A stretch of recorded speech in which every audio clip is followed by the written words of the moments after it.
thinking about talking about today. Since you two are the two that have, well, maybe not. Since you are the one person that is committed to speaking to me today and learning something, Rose, what would you like to hear about? So today, so basically, this is a mastermind session that is, so we have two mastermind sessions, as you know. One is for growth agents. Growth is like 4 units or so and above. And launch is, I thought you left me already, Jan. And launch is like starting out to about 3 units a year. So what I was saying is I have, a couple of ideas and concepts that I wanted to cover with you guys today that I think will be relevant. But since you have made the effort to be here and get started early, I want to honor that. Do you have any specific topics that you want to discuss today? I can't think of anything right off the. Oh, yeah, I have a topic. Okay. Wait, does it have to be anyways, we want to kind of keep it, like how do I say this? Like just a little bit more high level, right? well, I was gonna ask about the logo stuff. Oh, so we could chat about that for a second. I think you should call Melba because I don't think that the logo needs to have realty consultants in it. Yeah, she said that it had to have Keller Williams. She said that's right. It had to have the company name. And then so last night I was looking, I looked at like GREC individual branding. Yeah. And I couldn't find, it just said like nothing, don't put anything misleading. But I never found anything that said I had to put the company name. And then I started thinking about all the agents that don't have the company name and like why. I don't think that's true. I think that if you have a marketing piece, right, it needs to have the company logo. If you just have like, let's say, for example, you wanted, instead of having a black square here with your name on it, you wanted to have your company logo, that would not need to have the brokerage. It's not a property advertisement. Whenever there's a property advertisement, it needs to have the company logo or the company identifier. I don't think that's correct, what Melba said. The person that you need to speak to is Lucy. Yeah, Lucy could help you with that too. Lucy is the person in our office all of our business cards and everything needs to go through, so she would have all that information specific to logos and business cards and what have you. And if you have marketing pieces, really you're supposed to be sending it through her. Yeah, cool. Thank you for adding that, Jan. I like what you're doing there, Rose. Good work being resourceful and looking up the stuff on Greg. I applaud you for that.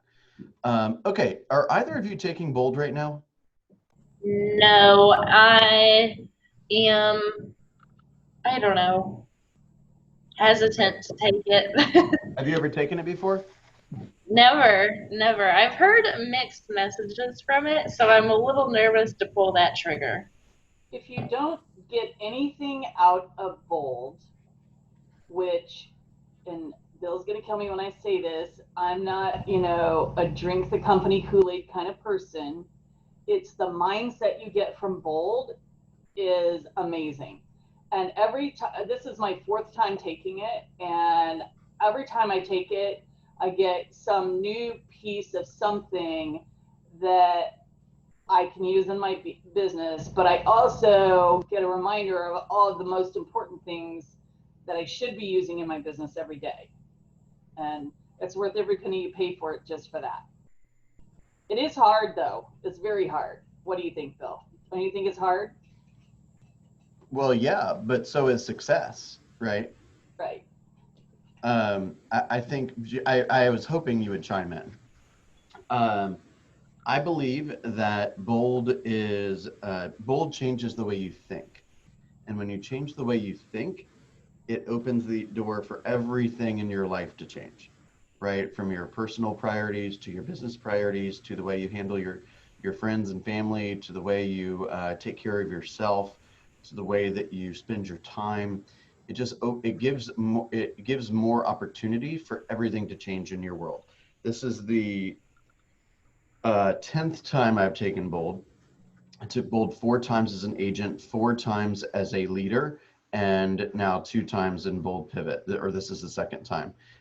Every time I sit in one of those rooms with one of the instructors, or even online now, I hear something a certain way that makes me think differently. I will tell you, like Jan suggested, it is like what they're suggesting right now is 4 hours of lead generation and 40 contacts daily. Okay. That does not mean that you're going to get kicked out if you don't hit those numbers. That also does not mean that you're going to get scolded or, you know, called out or anything like that. The goal is simply to get into a habit that is beneficial to the growth of your business, right? So I saw if something you're this morning and it says, I will succeed because I am willing to do the things you are not. And that sums up Bold right there. I love that. Where did you get that? I belong to a Facebook group. It's called, and you're going to kill me. Somebody from Century 21 was trying to recruit me, and it's the Path to 20 Million. And the guy is Mike Pruitt, and I know Mike. He's the team leader here in Roswell. I know Mike. And been trying to meet with Mike for years. He doesn't want to meet with me. Oh, I don't know why. I don't either. I agreed to that, meet with him, and I said, Mike, oh, I'd love to meet with you, Mike. How long would you like? And this is his assistant. I said, oh, you know, I don't know, hour and a half. I said, great. And as soon as he's done, I get an hour and a half. Fair? And they hung up on me. well, he's got a new girl and she called me, and she's fabulous, and she's from Oklahoma, and she's born and raised in Tulsa. So we just got to talking, and you know, we have become friends. Is that what is her name again? Camille. Camille. Yeah, we like Mexican food. We've had a few lunches together. Oh, well, yeah, she's a sweetheart. Yeah. Yeah. I don't mind. Look, you're a businesswoman. If you get some value from her or him or whoever, I applaud that. It's up to us to continue to pour into you at a higher level than anyone else out there. I tell you what, it's a great Facebook group to belong to, because, you know, every day he tells you something that you should do. But the other thing is, you know, at midnight, he's got a 3-minute video or something that you can look at and go, yeah, I should be doing that. I know that, you know, and it's just a 3-minute reminder of, okay, well, I know I should be doing it. Let's get back on it. So. Yep. I'm glad whatever you need to fill you up, please. I think that's great. I love that idea that, look, I will outwork you. It's not that I will outwork you necessarily, but I will be more strategic at how I work so that I have better results, and I'm willing to do it. So what I wanted to speak to you about Bold was this idea. We're spending a lot of time in Bold right now on the 6 personal perspectives. Have you guys spent some time studying that and reviewing that? Or let's start with the basics. Do you know what I'm talking about? I have no idea what you're talking about. Jan? Yes. Okay, good. Okay, the 6 personal perspectives is basically the one of the initial pieces of training content that Gary used back in the 80s to grow Keller Williams. So he would go from town to town to town and invite a bunch of people into a bunch of real estate agents into, like, you know, a hotel conference room or whatever, and teach this content. Okay, and the content is, the first is committing to self-mastery, the 80-20 principle, becoming learning based, removing limiting beliefs, and accountability. And I think I'm missing one. What is the one I'm missing? But nevertheless, we focused yesterday in Bold on committing to self-mastery. So one of the things that we talked about, obviously you got to master yourself before you're going to have a huge amount of success mastering something else. Mastering yourself would be things like you have control over your urges, right? You have ability to recognize a distraction and then keep it as move it away, right?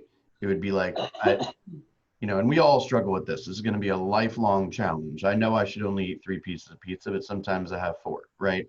So it's having an awareness about your strengths and your weaknesses, right?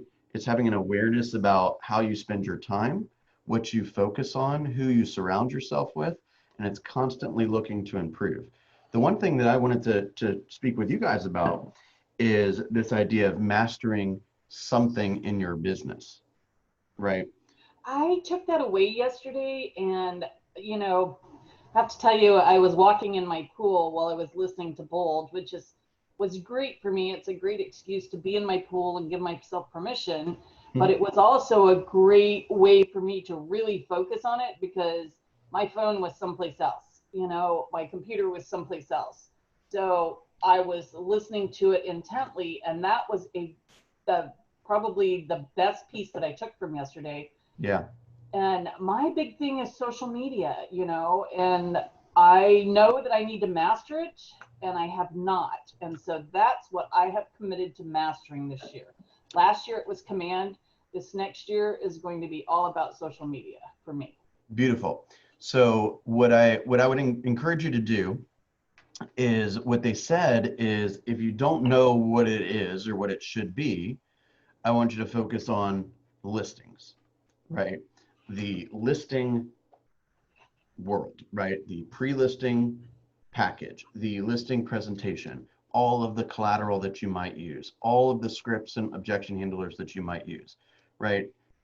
How can we become a master at that process? Because when you become a master at that process, and we'll get to how you get to be a master in a second, when you ultimately achieve that mastery or on the path towards that mastery, your confidence will explode and you will naturally want to go out and have more conversations and secure more listings.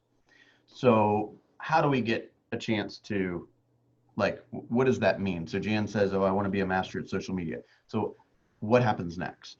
Okay.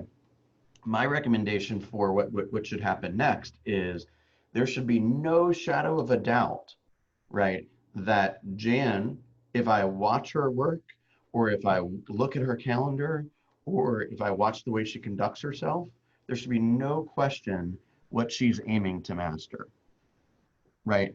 So for example, if she claims to be en route to becoming a master of social media, who is she paying attention to that is a few steps ahead of her, right? Is she following other thought leaders? Is she following other people that are having business success, running campaigns, whatever it may be? Is she networking with those people? Is she masterminding with those people? Is she in any groups where she's sharing ideas and receiving ideas? Does she have accountability around it, right? Let's talk about our calendar for a second. Is it obvious in her calendar, right? If I looked at your calendar, if you looked at my calendar for today, I'm not trying to say I'm perfect in any way, but you would know that I'm a pretty structured guy and I've got a few, business consult sessions today, right? And a couple of coaching sessions today. You'd have a rough idea of what was important to me. So would I find on your calendar, Jan, that you have time earmarked for developing that skill, right? So is there a time every day that you close off the world and you look to improve your social media skills, right? That's how it's actually going to happen. Not just, and please don't hear that I question you or anything, but that's what takes it from being a vocalization to being in practice, right? It's learning, like they say, learning for doing sake, not just learning for learning's sake. Gotcha. You hear what I mean? Yes. Awesome. And by the way, it could be it doesn't have to be a huge amount of time, right? My workout today was 20 push-ups.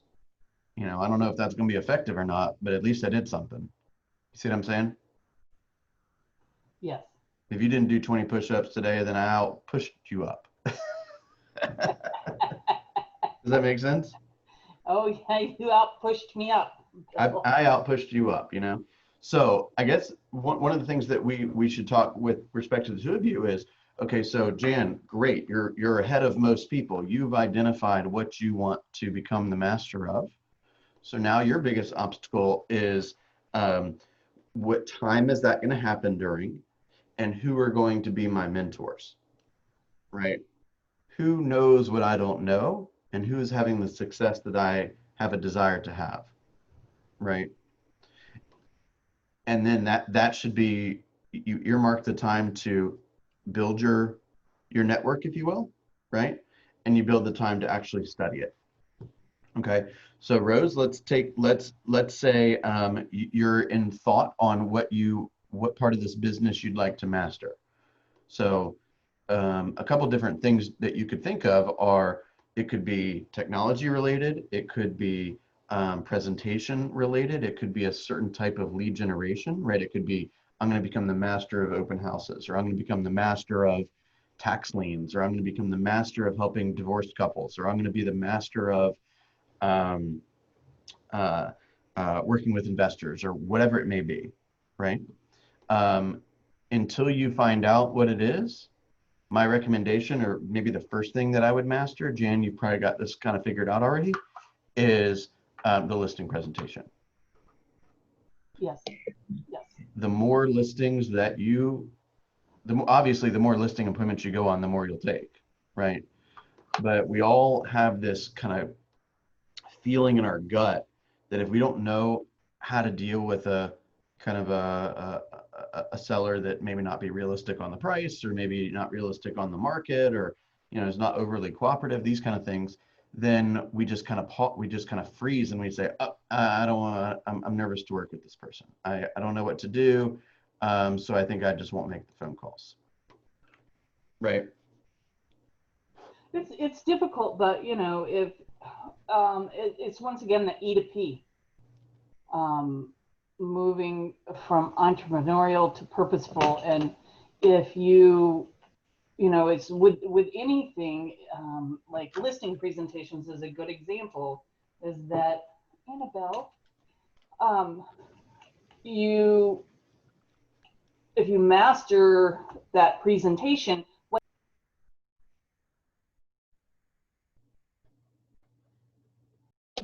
I think you froze there for a second. Oh, sorry, my cat is on my desk. I said it's like listing presentations.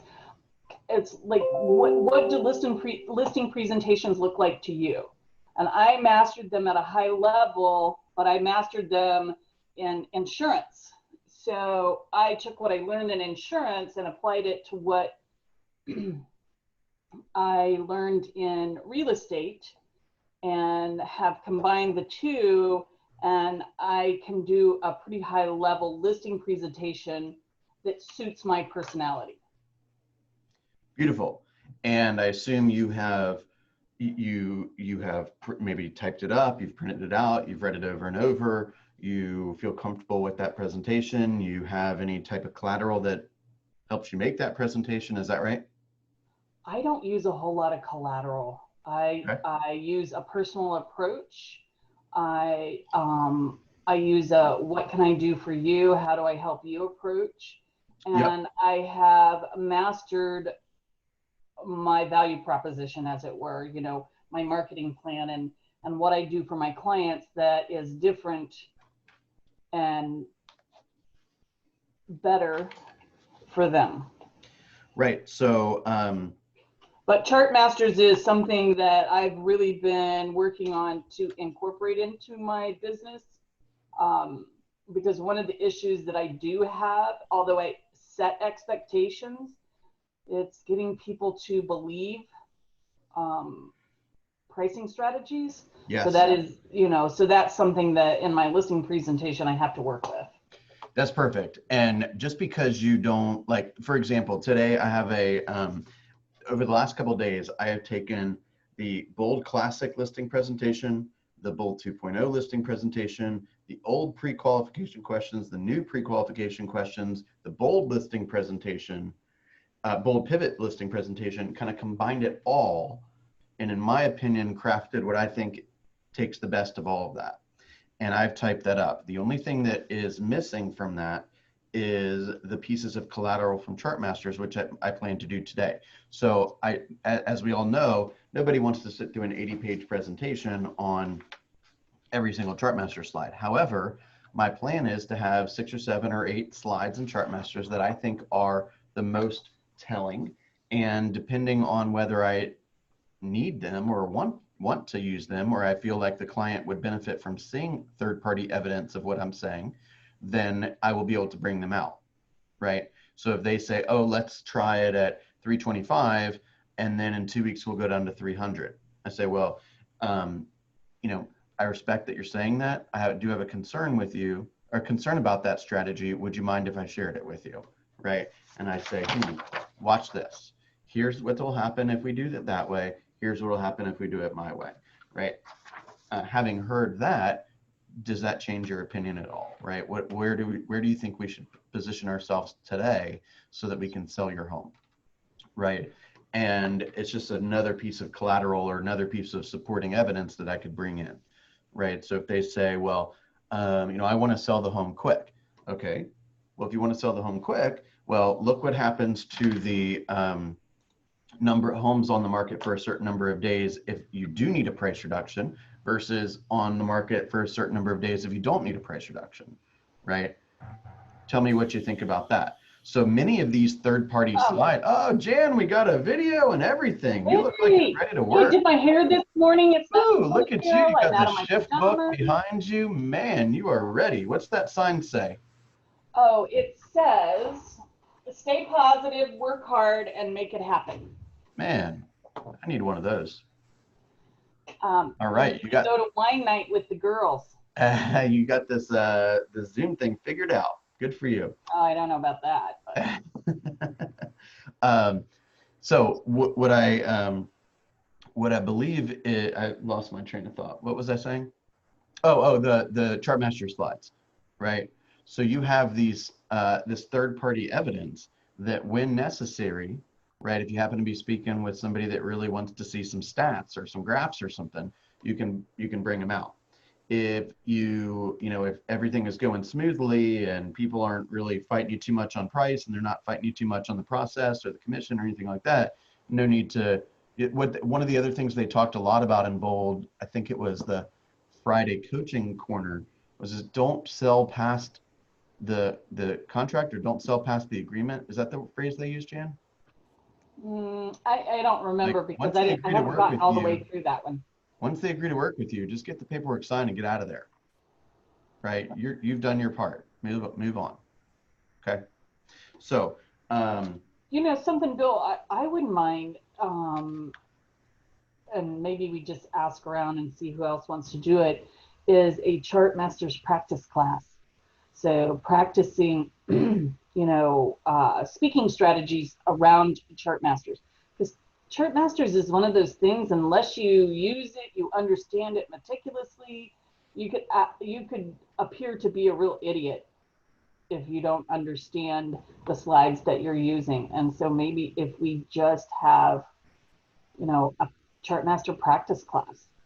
So I have done a couple of, I see if I can post the videos a little later just to make it easy for you. No, not for you to do them, for us to do them, where, we have 4, 5 people, 6 people and get together and practice around Chartmasters. Okay, well, I don't mean to put you on the spot, but the topic of our morning huddle is role play. Okay. And we can role play with some of those conversations. Is that something that you'd like to do today, or? Oh, we know that would be putting me on the spot. Okay, all right. I would not be prepared for that. Okay. Rose, Rhonda, anybody? Rose, Rhonda, would you like to be put on the spot today? Rhonda, no, sir. Yeah, you're like day 4 or something like that, right? Yeah. Come on, Rhonda. I'm still trying to figure out how to turn on the computer some days. All right. Why not? Are we doing a specific script? I'm capable of doing a lot of different stuff. I could I'm comfortable walking you through some Chartmaster stuff. Hey, Tawantas. I'm comfortable going through a particular script if you're struggling with one, or you want me to, role play one in particular with you, or you guys want to role play and I can kind of prompt it. There was a morning session, I think it was Monday, or maybe it was a script session on Monday, and we had Kim Liptrot do some role play. And I got to tell you, Donna is signing on right now. Donna is Kim's script partner. Donna, can you, well, actually, let me stop this recording really quick.